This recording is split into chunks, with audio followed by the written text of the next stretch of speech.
I'm gonna make a mockery out of those old Western movies where men were men and evil wasn't allowed to manifest itself as it does today. What if we make a mockery of those things? The police can, obviously, the men of the 1800s and the men of today who are police officers are nothing like the fucking John Waynes of that time era. That's why the police is corrupt across the board, and it has nothing to do with what skin color you have. That has nothing to do with it.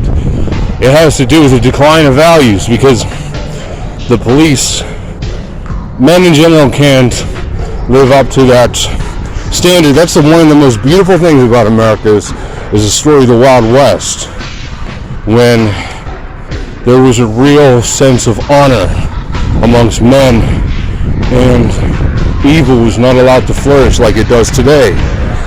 And evil does flourish, and we make excuses for evil. But why do we make excuses for evil? Because men are weak, and they can't live up to that standard anymore.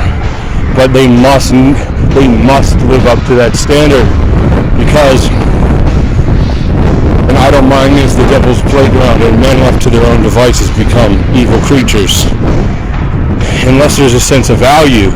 And I don't talk about fucking values like there's no meaning to this subject and I'm just fucking talking out of my ass, because I'm talking from my head and heart about what truly matters. And you just don't see those qualities anymore, and this ain't a fucking game. This is not a game, this is real life. And if we want to act like values are not a thing because people hear me talk, oh, he's just talking about values, he's just talking about his beliefs, blah, blah, blah. Actually, I'm talking about the standards of living that define human beings in our societies.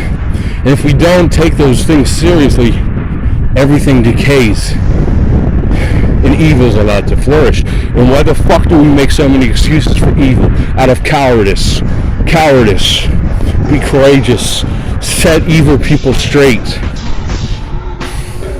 Check evil people so evil doesn't propagate itself. It's that fucking simple. But it takes a little bit of a backbone. And people are slumped over today, drooling as they fucking watch on their screens and live their lives in virtual realities that aren't real. They've lost touch with real things. And we are supposed to think that's okay? That's a fucking travesty. It shouldn't be allowed to be just tolerated.